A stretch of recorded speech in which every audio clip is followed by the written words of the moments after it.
Hello दोस्तों, मैं सौरभ हार्दिक स्वागत करता हूं आप सभी का आपके अपने परिवार द सॉल्यूशन इंस्टीट्यूट पे। तो आज हम लोग लेके आ चुके हैं भाई यहाँ पे क्या क्लास नंबर 13। ठीक है, क्लास नंबर 13 हम लोग लेके आ चुके हैं जो कि हमारे पास फिटर थ्योरी के लिए होने वाली है, जिस पे आज की क्लास में हम लोग पढ़ेंगे सरफेस गेज। जैसा आप ऊपर देख चुके होंगे मिशन है हमारा बार्ग का। तो जो लोग भी बार्ग की तैयारी कर रहे हैं या नहीं भी कर रहे हैं, जो लोग भी फिटर थ्योरी पढ़ रहे हैं, तो वो लोग चैनल को सब्सक्राइब जरूर कर लें। और जो लोग भी वीडियो पे पहली बार आए तो प्लीज़ चैनल को सब्सक्राइब जरूर कर लें और बेल आइकन को ऑल पे सेट कर लें, ताकि आने वाले वीडियो का नोटिफिकेशन सबसे पहले तो नहीं लेकिन आप तक जरूर पहुंचेगा, है ना। ये कहना गलत है कि सबसे पहले आप तक, सभी के पास सबसे पहले जैसे ही वीडियो अपलोड होता है सभी के पास साथ में पहुंचता है ना। ये गंदी बातें नहीं है ना, सीधे से कि आपके पास नोटिफिकेशन पहुंचेगा, कभी भी पहुंचे, इसके लिए आप बेल आइकन ऑल पे सेट कर लो। चलो, तो हम लोग स्टार्ट कर देते हैं अपना आज का सरफेस गेज। तो यहाँ पे आप आज जो है आपको सारी चीज़ें ज़्यादातर टाइप ही मिलेंगी, है ना, क्योंकि हमें समझना है। ठीक है, सरफेस गेज नॉर्मली से तो आप समझ लीजिएगा। ऐसी बातें नहीं है कि हर एक क्लास ऐसी ही होगी, है ना, ऐसी बिल्कुल मत सोचिएगा। हर एक क्लास ऐसी नहीं होगी, वो टॉपिक के ऊपर है कि क्लास कैसी होगी। ठीक है, चलो। सरफेस गेज एक प्रकार का मार्किंग टूल है जिसके साथ दो सिरों वाला स्क्राइबर लगा हुआ होता है। तो सबसे पहला क्वेश्चन, सरफेस गेज क्या होता है? मार्किंग टूल्स होता है। ये कैसे मार्किंग करता है? इसमें एक स्क्राइबर लगा हुआ होता है ना। ये दो क्वेश्चन।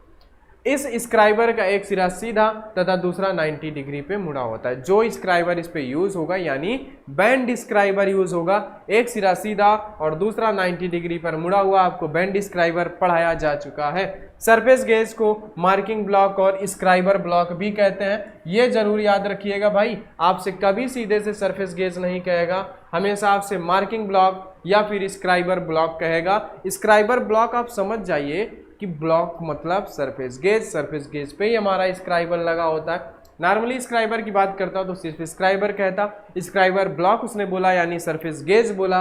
अगर मार्किंग ब्लॉक बोला तो उसने सरफेस गेज बोला। ये आपके दिमाग में छप जाना चाहिए और आपको पता हो जाना चाहिए। ठीक है, समझ गए, है ना। जो नहीं समझे तो उनको मार भी पड़ेगी, है ना।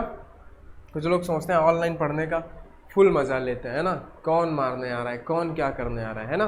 तो आपको एक बार अपने घर की स्थिति देखनी चाहिए, है ना। अपने जो पेरेंट्स हैं उनका चेहरा एक बार देखना चाहिए, तो आपको मार, है ना, पढ़ने की कोई ज़रूरत ही है ना। जो अपने घर की परिस्थितियों को समझ गया उसे मारने की कोई ज़रूरत भी नहीं है। मारने से कुछ भी नहीं होता है, कोई नहीं सुधरता है। जिसने अपनी परिस्थितियों को समझा है वही आगे बढ़ा है, जो परिस्थितियों को नहीं समझा है वो वहीं रह गया है। जिसने संघर्ष किया है वही आगे बढ़ा है ना। तो आप मारपीट की बातें छोड़ो, ऑनलाइन आ गए हो, ऑनलाइन क्लास करते हैं। चलो, तो यहाँ पे आप देख चुके हो कि ये एक आपके पास नॉर्मली सरफेस गेज का फिगर आपको दिखाया गया। यहाँ पे इन्होंने बैंड डिस्क्राइबर तो नहीं यूज़ किया, इसलिए नहीं यूज़ किया क्योंकि ये वाला ज़्यादा हम यूज़ भी नहीं करते, है ना, तो जाने दो, है ना। तो ये आपके पास स्क्राइबर है। ये क्या है आपके पास? ये आपके पास है स्क्राइबर। ये आपके पास एक नट है जिससे स्क्राइबर को टाइट किया गया है। ये एक स्नग होता है। क्या होता है? Snug, SNUG। क्या है? SNUG। ये क्या है आपके पास? ये स्नग, जिसमें ये खिसकता है, स्क्राइबर इसमें फिट होके खिसकता है। ये क्या है आपके पास? स्पिंडल बोल सकते हो, या इसको आप स्तंभ, कुछ भी बोल लो, स्पिंडल ही बोल लो, ठीक है। आप इसको बोल दो बेस, है ना। अभी याद नहीं आ रहा इसको क्या बोलें, इसको तो सीधे से स्पिंडल बोल दो या बेस बोल दो या कुछ भी बोल दो, ठीक है। चलो, है ना। तो बस आपको एक दिख रहा है कि बेस है, चलो बेस तो ये दिख रहा है ना। चलो, इसको क्या बोलेंगे? स्पिंडल बोल दो, ठीक है। क्या बोल दो? स्पिंडल ही बोल दो, मन को आपके शांति मिलेगी, है ना। नहीं कहोगे टीचर को आता नहीं। चलो आगे बात करते हैं। आगे अब बात करते हैं क्या क्या होगा? टाइप होंगे। अगला क्या होगा कि भाई सरफेस गेज के प्रकार। तो एक होता है हमारे पास फिक्स्ड सरफेस गेज। एक क्या होता है हमारे पास? एक होता है fixed surface gauge, fixed surface gauge. एक होता है हमारे पास यूनिवर्सल सरफेस गेज। क्या होता है? यूनिवर्सल सरफेस गेज, ठीक है। Universal surface gauge. ठीक है, चलो तो ये बातें आप समझ गए कि एक होता है हमारे पास यूनिवर्सल सरफेस गेज और एक होता है हमारे पास फिक्स्ड सरफेस गेज। तो अब चर्चा करेंगे इन्हीं के बारे में, है ना। तो सबसे पहले बात करेंगे फिक्स्ड सरफेस गेज के बारे में। तो फिक्स्ड सरफेस गेज आप पढ़ सकते हो, क्या आपको दिख रहा है कैमरे पे, है ना। एक बार चेक कर लेते हैं, टाइपिस्ट ज़्यादा छोटा लिख दिया है, दिख रहा है, दिखेगा, है ना, आगे से बड़ा रखा जाएगा। इस प्रकार के सरफेस गेज में एक गोलाकार तथा चौरस आकार का बेस होता है। इस प्रकार के सरफेस में एक चौरस तथा गोलाकार बेस होता है जो आपको यहाँ दिख रहा है। अभी आपको सारी चीज़ें दिखाई जाएंगी, बस आप शालीनता के साथ, जिज्ञासा और धैर्य के साथ पढ़िए आराम से।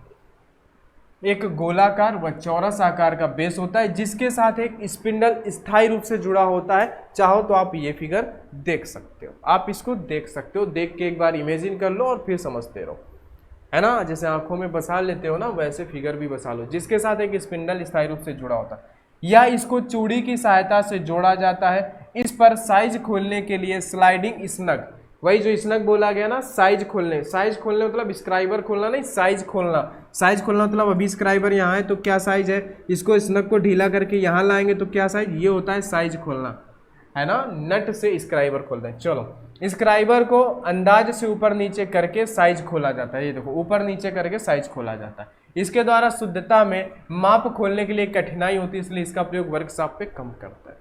इससे क्या है, शुद्धता में माप खोल, जैसे आपसे 2.5 बोल दिया गया, आप उसको 10 घंटे ऐसे मिलाते रहोगे, है ना, खुला कि नहीं खुला, नहीं खुला, तो इसका प्रयोग कम करते हैं। ठीक है, समझ गए ना बात को, इसका प्रयोग हम क्या करते हैं, बहुत कम करते हैं। बात आते हैं second number universal surface gauge पे। ठीक है, ये कुछ काम का है, इसे पढ़ते हैं। इस प्रकार के सरफेस गेज में स्पिंडल सरफेस गेज के बेस के साथ प्रत्यक्ष रूप से नहीं जुड़ा होता है, यानी फिक्स्ड नहीं होता है। अप्रत्यक्ष रूप से, देखो प्रत्यक्ष रूप से नहीं जुड़ा होता यानी अप्रत्यक्ष रूप से जुड़ा होता है। ठीक है, बल्कि एक रॉकर आर्म के साथ जुड़ा रहता है। किसके साथ, रॉकर आर्म के साथ जुड़ा होता है, जिसका संबंध बेस से होता है। रॉकर का रिलेशन किससे चल रहा है भाई, बेस से चल रहा है, तो रॉकर आर्म का रिलेशन बेस से होता है। ठीक है, इसमें फाइन एडजस्टिंग स्क्रू का प्रबंधन होने के कारण इसके द्वारा 1/2 mm, 1 mm या फिर 1/2, है ना, 1 mm या फिर 1/2 mm तक की छोटी छोटी मापों को भी सेट किया जा सकता है ना। इसमें फाइन एडजस्टिंग स्क्रू लगा होता है जिसकी सहायता से आपको अपनी आंखें नहीं खराब करनी पड़ेंगी। आप 1 mm या फिर 1.2 आधा mm पे भी आप 1/2 यानी 0.5 mm तक की भी आप साइज खोल सकते हो। इस सरफेस गेज में फिक्स्ड सरफेस गेज की अपेक्षा अधिक शुद्धता में मार्किंग की जाती है, इसलिए इस सरफेस गेज का प्रयोग वर्कशॉप पे अधिक होता है। आप आजकल जानते ही हो कि भाई जो जिसका स्टेटस अच्छा है लोग उसी को पूछते हैं, है ना। तो भाई आप अभी इधर उधर ना ध्यान दो, देखो हर जगह से आपको मोटिवेशन वही मिलता है कि देखो ये क्या होता है, फिक्स्ड सरफेस गेज की अपेक्षा अधिक शुद्धता में मार्किंग करता है। जो अधिक शुद्धता में, आप खुद सोचो ना यार, जो अधिक शुद्धता माप कर रहा है आप उस टूल्स का यूज कर रहे हो, टूल्स के साथ आप ना इंसाफी कर रहे हो, जो सही से नहीं माप रहा उससे नहीं माप रहे हो। तो आप भी अपना स्टेटस बनाओ, जिस दिन स्टेटस होगा आपको परेशान नहीं होना पड़ेगा, है ना। तो जो लोग आपको छोड़ के भी गए रहेंगे वो आ जाएंगे, तो स्टेटस पे ध्यान दो, पढ़ाई लिखाई करो, IAS वाईएस बनो, है ना। चलो वो छोड़ो, IAS नहीं, DRDO का एग्ज़ाम निकालो, IAS वाईएस ज़्यादा हो गया, वो तुमसे होगा नहीं। चलो तो ये बात आप समझ गए ना कि क्या है कि फिक्स्ड सरफेस गेज की अपेक्षा अधिक शुद्धता में मार्किंग करता है, इसलिए सरफेस गेज का प्रयोग। ठीक है, जब हम लोग निर्जीव चीज़ों के साथ नाइंसाफ़ी करते हैं कि जो ज़्यादा अच्छे से काम कर रहे हैं हम उनका यूज़ कर रहे हैं, तो हमारे साथ क्यों नहीं होना चाहिए ना। जब हमारा कोई स्टेटस नहीं, लोग क्यों पूछेंगे। स्टेटस बनाओ, फोकस करो, घर की परिस्थितियाँ देखो, अपनी परिस्थितियाँ देखो, अपनी औकात यानी लिमिट के हिसाब से कदम बढ़ाओ, काम करो, है ना। आजकल क्या हो गया है कि भाई जो भी स्टूडेंट है ना, जो भी स्टूडेंट हैं उनके पास पेशेंस नहीं है, उनके पास धैर्य नहीं है, उनके पास क्या नहीं है, उनके पास धैर्य नहीं है। वो बस सोचते हैं ये फार्म निकला 1 महीने बाद है, हम 1 महीने में पूरा CGL लेवल ये सब बैंक लेवल या एसएससी लेवल मतलब तैयारी कर ले, है ना। ऐसा हो गया आजकल, हमें मेहनत ना करनी पड़े, सब कुछ फ्री में गया, नहीं मेहनत करना पड़ेगा, पेन कलम उठानी पड़ेगी। कुछ लोग इस नोट्स में क्या करेंगे, कहेंगे सर पढ़ाने के बाद नोट्स दे ही देंगे, नहीं, लेकिन जो आपको बोला जा रहा है, कुछ चीज़ें होती हैं जो यहाँ लिखी नहीं होती, बोलने से निकलती हैं, मुंह से निकलती हैं, तो आप हमेशा पेन कॉपी लेके बैठे नोट करें, ठीक है। ये मत बैठे पीडीएफ के सहारे, है ना। अगर पीडीएफ मान लो किसी कारणवश अगर बोर्ड पे नहीं सेव होता, किसी टेक्निकल इशू से अगर वो पीडीएफ डिलीट हो जाता है सेव करते टाइम, तब फिर, है ना। तो ऐसा नहीं है कि नहीं आप मत बनाओ वीडियो देख, लेकिन टेक्निकल टर्म जो कभी कभी नॉलेज मुंह से निकल जाता है, लिखा नहीं होता, कभी कभी बताते बताते आ जाता है, उनको तो आप नोट कर सको ना। तो पेन कॉपी लेके ही बेटा पढ़ाई होती है, ऐसे नहीं होती है, ठीक है। चलो आगे, है ना। चलो बात करते हैं यहाँ पे, ये देखो, ये आपके पास क्या है, universal surface gauge, universal surface gauge. ये देखो, ये यहाँ पे क्या है, रॉकर आर्म की सहायता से जुड़ा होता है। ये यहाँ पे रॉकर होता है, क्या होता है भाई, ये होता है रॉकर आर्म, ठीक है, समझ गए। चलो तो अब हम इनके एक एक पार्ट्स के बारे में समझ लेते हैं, ठीक है। आपको ये फिगर रहेगा, आप इसमें सारी चीजें देख लोगे, आपको सारी चीजें आराम से समझ में आएंगे। जैसे बेस या सरफेस गेज का सबसे नीचे का भाग होता है, जिसके ऊपर रॉकर आर्म और गाइड पिनें फिट रहती हैं, प्रायः या कास्ट आयरन का बनाया जाता है। किसका, कास्ट आयरन का बनाया जाता है, जो इसका बेस होता है। इस पे रॉकर आर्म तथा कुछ हमारे पास जो नट होती हैं वो यहाँ पे फिट होती हैं, जिन्हें ये क्या बोलता है, जिन्हें यहाँ पे हम लोग बोलते हैं कि जिसे हम लोग यहाँ पे गाइड पिनें फिट कहती हैं, उन्हीं को हम लोग बोलते हैं। यानी कि देखो यहाँ पे ये जो एक ये दिख रही है, एक ये दिख रही है ना, तो इनको गाइड पिन बोलते हैं। क्या बोलते हैं, गाइड पिन बोलते हैं, ठीक है, समझ गए। चलो, स्पिंडल या प्रायः माइल्ड स्टील का बना होता है, या केस हार्ड कर दिया जाता है, या रॉकर आर्म के साथ जुड़ा होता है। किसके साथ, रॉकर आर्म, यानी ये देखो, ये जो रॉकर आर्म है ना, इसके साथ ये स्पिंडल आके जुड़ा हुआ है ना, ठीक है, सिंपल सा। देखो हमें ज़्यादा ज्ञान नहीं लगाना होता है, ज़्यादा दिमाग नहीं लगाना होता है, हमें देखो, हमें हमेशा समझना होता है। देखो आपको याद करने का एक तरीका बताया जाए कि आप उस फिगर को सीक्वेंस में याद करो। जैसे ये फिगर है, आपको मान लो कि कुछ लोगों को बेस से नहीं याद हो रहा, तो आप ऊपर से याद करो, लेकिन एक सीक्वेंस पे याद करो, ताकि जब आपसे पूछा जाए, आपसे बोल दिया जाए कि चलो बेटा आके स्क्राइबर या सरफेस गेज जो भी है, यूनिवर्सल सरफेस, आके बता दो, तो आपके दिमाग में एक इमेज चलनी चाहिए कि यार हाँ हमने ऐसे याद किया था। जब आप इमेज चला के याद करोगे ना कहीं से रिलेट करके याद करोगे ना, तो आपको जल्दी याद होगा, है ना। तो आप टेक्निकल याद करने की कोशिश करो, रट्टा मारने की कोशिश मत करो। जो चीज़ें नहीं याद होती हैं तो आप अपनी आम जिंदगी से, आप अपने गांव के एग्जाम्पल्स उनको जोड़ के उनको याद करो। जहां आप भूल रहे हो, तो जैसे बेस है ना, बेस हमारा इसका बना होता है आई कास्ट आयरन का, तो आप कह सकते हो ना कि यार हाँ बेस मतलब मजबूत होना चाहिए, बेस मजबूत होना चाहिए, तो कास्ट आयरन, है ना। तो आप इस तरीके से याद कर सकते हो ना। इसका ये क्या है, हमारा स्पिंडल, हाँ ये उतना मजबूत नहीं रहेगा, चलेगा, माइल्ड स्टील, है ना। ऐसे कुछ आप एग्जाम्पल से याद करोगे, ज़्यादा बेटर रहोगे, ज़्यादा समझोगे, है ना। तो जो बुक कह रही है, जो यहाँ पे लिखा है, पहले उसको समझो, फिर उसको वहाँ पे इन्वॉल्व करो, आप आराम से समझोगे। आप ये समझने लगते हो कि यार बिल्कुल बस एक बार पढ़े समझ आ जाए, नहीं, उसका थोड़ा सा आपको दिमाग अपनी तरफ से लगाना पड़ेगा, है ना। देखो जैसे हम क्या है भाई, हम आपको पढ़ा रहे हैं, तो हमने भी कहीं ना कहीं से पढ़ा हुआ है, कोई पेट से सीख के तो आया नहीं है, कहीं ना कहीं वो पढ़ा हुआ है। आप जानते हो एक ही टीचर से 50 लड़के मान लो मैथ पढ़ के निकले, लेकिन अगर उनको पढ़ाने बोला जाएगा, टीचर ने उनको एक ही तरीका पढ़ा, लेकिन वो पढ़ाएंगे अपने अपने तरीके से। क्यों, क्योंकि हमें टीचर से सुनना होता है, हमें उसे जानना होता है कि यार ये चीज़ होती क्या है, लेकिन उसे हमें अपने तरीके से हैंडल करना है। इसीलिए आपको अपने हैंड रिटन नोट्स बनाने को बोला जाता है कि आप अपने हिसाब से नोट्स बनाओगे ना यार। टीचर तो जैसे हम हैं, हम आपको अपने हिसाब से बता दिए यहाँ पे चीज़ें, लेकिन आप उसको अपने हिसाब से कैसे आपके दिमाग में सेट बैठती हैं, आप ऐसे नोट्स बनाओ। समझ रहे हो बात को, ठीक है। हर एक इंसान की सोच एक नहीं होती है।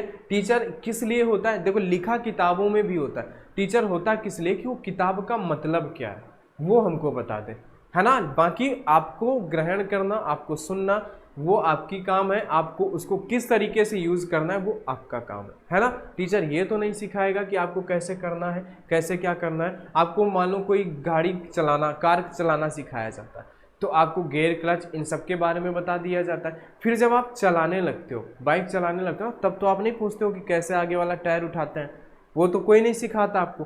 कैसे, है ना, सांप बनाते हैं रोड पे, है ना, लहराते हैं, वो तो कोई नहीं सिखाता, लेकिन कहीं ना कहीं आपके दिमाग में खुराफान चलती है, तब वो सीखते हो। तो ऐसे ही यहाँ पे हम कैसे इसको सरल बना सकते हैं, कैसे इसको सॉर्ट कर सकते हैं, तो जब आप फोकस करके पढ़ोगे ना, तब वो तरीका मिलेगा, रट्टा मारने पे तरीका नहीं मिलेगा। जब आप समझने के दिमाग से बैठोगे, चीज़ों को याद करने के नहीं, रटने के नहीं, समझने के दिमाग से, आपको ऑटोमेटिक याद होने लगेंगी चीज़ें, ठीक है। चलो, तो स्क्राइबर देखो, यह प्रायः हाई कार्बन स्टील का बना होता है। देखो, स्क्राइबर से आपके मन में आना चाहिए कि यार ये कटिंग टूल है या नहीं, मार्किंग टूल है। मार्किंग टूल जो भी होता है वो हाई कार्बन स्टील का ही बना होता है ना, तो हाई कार्बन, इसके पॉइंट को हार्ड व टेम्पर कर दिया जाता है, इसका प्रयोग लाइन खींचने में करते हैं। स्क्राइबर हमने एक बार पढ़ लिया, आप जिंदगी भर के लिए फुर्सत है, ठीक है। चलो, इसमें क्या है, स्क्राइबर स्नग या पिलर पर ऊपर और नीचे स्लाइड कर सकता है। स्नग मतलब क्या है, फिसलना, यानी स्नग कर, देखो यहाँ पे आप देख भी लो, नहीं कहोगे, ये जो स्नग है ना, इसको आप जैसे ढीला करोगे, आप इसको खिसका सकते हो, क्या कर सकते हो, खिसका सकते हो, ठीक है। तो स्नग क्या होता है, स्नग जो होता है हमारा, वो ऊपर नीचे स्लाइड करता है। इसका प्रयोग स्क्राइबर को निश्चित ऊंचाई तक सेट करने के लिए किया जाता है, ठीक है। बात समझ गए, चलो इतनी बात आप समझ गए। अब बात करते हैं रॉकर आर्म। यह प्रायः बेस पर बने हुए खांचे में स्क्रू व स्प्रिंग की सहायता से जुड़ा होता है। कैसे, जैसे आपने एक चीज देखा होगा, क्या, जो जैक होता है गाड़ी उठाने वाला, तो जो पावर वाला जैक आता है ना, उसमें जो हैंडल जुड़ा होता है, हैंडल एक बेस से जुड़ा होता है ना, उसमें हैंडल जब आप ऊपर नीचे करते हो तो वहां पे एक स्प्रिंग काम करती है, जो उसके अंदर ऑयल भरा होता है ना, तो उसको प्रेशर करती है। तो जितनी बार प्रेशर करते हो तो जैक ऊपर निकलता है और चूड़ी उस पर बनी होती है फंसता। तो वो एक तरीके से आप उसको रॉकर आर्म का एग्जाम्पल ले सकते हो कि क्या होता है, स्प्रिंग की सहायता से बेस पे जुड़ा होता है ना, वो भी जैसे जुड़ा होता है। चलो, फाइन एडजस्टर, यह प्रायः रॉकर आर्म के साथ जुड़ा रहता है, जिसका प्रयोग फाइन एडजस्टिंग के लिए किया जाता है। फाइन एडजस्टिंग क्या होता है, ये भी रॉकर आर्म के साथ जुड़ा होता है, जिससे आप क्या करते हो, जिससे आप फाइन एडजस्टिंग यानी एक मतलब सूक्ष्मता में एडजस्ट करने के लिए प्रयोग करते हो, ठीक है। चलो देखो, अब है स्पिंडल नट। यह प्रायः रॉकर आर्म के साथ लगा रहता है, जिसका प्रयोग स्पिंडल को क्लैंप करने के लिए किया जाता है। इसकी सहायता से पिलर को किसी भी कोण में कसा जा सकता है, यानी जो स्पिंडल है ना, उसको भी घुमाया जा सकता है, उसको भी किसी एक एंगल पे सेट किया जा सकता है, ठीक है। अब बात करते हैं गाइड पिन। जो गाइड पिन साइड में 4 लगी होती हैं, ये स्टील की बनी हुई पिनें होती हैं, जो कि बेस के साथ जुड़ी रहती हैं। इनको ऊपर नीचे एडजस्ट किया जा सकता है जब सरफेस प्लेट के किनारे से या मशीन के बड़े किनारों से समांतर लाइन खींचनी हो, तो गाइड पिनें प्रयोग में लाई जाती हैं। देखो कैसे, इमेजिन करो आप, जैसे आपके पास एक टेबल है, टेबल में आपने एक बुक रखी है ना, और बुक में आपने क्या किया है कि जैसे क्या करते हैं, जैसे मोबाइल है, मान लो कि एक बुक है ना, आपने टेबल पे रखा, साइड पे आपने इधर क्या किया, ऐसे कुछ पिन लगा दी, है ना। अब इसने अपने टेबल पे रख दिया, अब ये टेबल के अंदर नहीं आएगा, क्यों, टेबल के नीचे आपने इतना पिन यहाँ पे गाइड पिन निकाल दिया, अब ये टेबल के अंदर नहीं आएगा। अब आप इसको जब आगे खिसकाओगे ना, बिल्कुल टेबल के पैरेलल खिसकेगा, समांतर खिसकेगा। तो वही चीज होती है, गाइड पिन क्या करती हैं, ये जो होती है ना, ये लाइन खींचने में काम करती हैं, कि जैसे आप इस चौकोर टेबल में कोई चीज यहाँ पे आप फंसा दिए, तो यहाँ पे कुछ पिन लगा दिए, तो इसको आप जब आगे खिसकाओगे तो उसी सिंपल जैसे टेबल का या मशीन का किनारा होगा, सेम उसी के समांतर लाइनें खींच देंगे। आप समझ गए होंगे, है ना। जैसे आप बचपन में ऐसे गाड़ी चलाया करते होगे ना, टेबल में ऐसे बॉर्डर में कि हम किनारे चला रहे हैं, तो जैसे उसी में ऐसे पिन लगा दो, अब वो टेबल की चीज अंदर नहीं जाए, मतलब अंदर साइड पे नहीं जाएगी, ऊपर नहीं जाएगी, वो किनारे ही खसकेगी। समझ गए होगे आप इतना, ठीक है। चलो, तो ये बात थी हमारे पास यूनिवर्सल सरफेस गेज और फिक्स्ड सरफेस गेज के बारे में। इतनी सी चीज़ें थी, इनके पार्ट आप याद कर लेना, और इनको थोड़ा सा नॉर्मली जो आपको दिया गया PDF दिया जाएगा वो याद कर लेना बस। और आपको यूथ कंपटीशन की बुक भाई ज़रूर ले लेना, जिनको सिलेक्शन लेना है ना। 400 रुपये खर्च कर लेना, है ना। इतना आप महीने में ऐसे फालतू खर्च कर देते हो, कुछ लोग 2-3-4 दिनों में ही खर्च कर देते होंगे, लेकिन जो लोग, है ना, ज़रूरी नहीं है हर लोग अच्छे घर से होते हैं, कुछ लोग थोड़ा सा मिडिल क्लास से भी होते हैं, तो उनके पास कुछ प्रॉब्लम होती, तो आप धीरे से क्या है, अगर आप फिटर देखो, हम लोग जब बैच भी लाएंगे ना तो टारगेट देखो, यूथ कंपटीशन की जो बुक है ना बहुत अच्छी बुक है, उसमें टॉपिक वाइज, चैप्टर वाइज और चैप्टर वाइज के अंदर भी टॉपिक वाइज क्वेश्चन दिए गए हैं। तो उसको आप एक बार पढ़ोगे ना तो आपको रियलाइज होगा हाँ यार हमें ये टॉपिक इतना गहराई तक पढ़ना है। ठीक है, तो आप एक बार ले लो कैसे भी करके, देखो पढ़ाई है तो करनी पड़ेगी यार, है ना, बुक से तो समझौता हो नहीं सकती। हम भी कोई उतने ऐसे वो नहीं, हमने भी क्या है कि भाई मिडिल क्लास से हम लोगों ने भी मेहनत की है ना कहीं से कुछ करके, है ना, कुछ करने की, है ना, एक ये जुनून था कि नहीं हाँ हम भी पढ़ा सकते हैं। तब ये सारा सिस्टम एक अभी, है ना, ये भी अब सारी चीज़ें अंदर की नहीं बताई जा सकती। ठीक है, तो आप कैसे ना कैसे आपको अगर कुछ करना है तो एडजस्ट करना पड़ता है, दूसरे हाथ बटाने नहीं आते, करना आपको अपने भरोसे ही है। जब आप सक्सेस हो जाते हो ना तब लोग कहने आ जाएंगे कि हाँ यार हमने इसके साथ ये किया, ये मेरा दोस्त। लेकिन जब आप उनके पास बोलोगे ना यार भाई बुक लेना है, एक महीने के लिए पैसा दे दो, नहीं देंगे, है ना। तो इसलिए आप कभी किसी को अपनी परिस्थितियां मत शेयर करो, जैसे हो वैसे काम चलाओ, है ना। तो आप हो सके तो कुछ लोग बुक, है ना, हो सके तो सभी लोग बुक ले लेना, जिनका सपना है भाई बार को ज्वाइन करने का, तो आप बुक लोगे ना तो उससे आपको क्वेश्चन बहुत ज़्यादा आपको पता चलेगा, एक लेवल चलेगा, एक, है ना, नॉलेज होगा अलग लेवल, है ना। यहाँ पे देखो इतना क्या है ना, आपको इसलिए बता दिया जा रहा है, आपके पास लास्ट अगस्त में अगर एग्जाम हो सकता है, ताकि एक आप अपने हिसाब से प्रिपरेशन जारी रखो, है ना। यहाँ पे तो जितना हो सकता है हम पर डे 2 से 3 वीडियो डालते रहेंगे। ठीक है, अब कोई गैप नहीं होगा, पर डे 2 से 3 वीडियो आएगा। ठीक है, और मैथ का अब हम लोग क्या करेंगे, मैथ का हो सकता है एलसीएम का क्लास आपको शायद संडे को है, उसमें थोड़ा सा ब्रेक हो सकता है। क्यों? क्योंकि उसमें हम लोग फॉर्मेट चेंज कर रहे हैं, ये क्योंकि हम लोग उसको ज़्यादा टाइम ना देके हम लोग थ्योरी को टाइम देंगे, ज़्यादा से ज़्यादा क्वेश्चन 2 से 3 क्लास, 2 से 3 क्लास ये, 3 से 4-5 क्लास आपको पर डे थ्योरी की मिलेंगी। और हम लोग क्या करेंगे कि मैथ को टॉपिक वाइज, जैसे मेंसुरेशन के क्वेश्चन ज़्यादा पूछता है, परसेंटेज के क्वेश्चन ज़्यादा पूछता है, तो जो ज़्यादा पूछने वाली चीज़ है ना उनको हम लोग पहले उठा के ख़त्म करेंगे। ठीक है, समझ गए। तो और उसके बाद फिर साइंस की हम लोग एक थ्योरी की भी हम लोग लेके आएंगे मैराथन, 3-4 घंटे की, उसमें पूरा साइंस बेसिक 1 लाइनर क्वेश्चन को कंप्लीट करेंगे और फिर साइंस के क्वेश्चन की भी लेके आएंगे। ठीक है, तो आपको परेशान नहीं होना। साइंस में भी आप देखो, अगर मैथ अच्छा पढ़ लेते हो 20 नंबर मैथ के आएंगे, है ना, हर एक 20 क्वेश्चन 3 नंबर का वो होगा, 60 नंबर का हो जाएगा वहाँ से। अगर आप वहाँ से 10 क्वेश्चन भी सॉल्व सही कर लेते हो ना तो 30 नंबर आपके वहाँ से पक्के। फिर आपके अगर फिजिक्स के आप 4 से 5 क्वेश्चन कर लेते हो ना 15, है ना, तो 45 से 50 नंबर आप कर सकते हो। उसके बाद आप बायो के, मानव शरीर के बाद जनरल नॉलेज तो आप रखते ही हो ना, और कुछ केमिस्ट्री के बारे में नॉर्मली, तो आप आराम से जो ओबीसी वाले हैं वो 40 की कट ऑफ पार कर सकते हैं, जो जनरल के वो 50-55 की कट ऑफ पार कर सकते हैं आराम से वहाँ पे, क्योंकि एक क्वेश्चन 3 नंबर का है ना। तो जिन लोगों की मैथ अच्छी है तो फोकस करें मैथ पे और नॉर्मल साइंस पे, वो भी फिजिक्स पे। ठीक है, केमिस्ट्री की तरफ ज़्यादा ना जाएं, जिनकी केमिस्ट्री अच्छी है।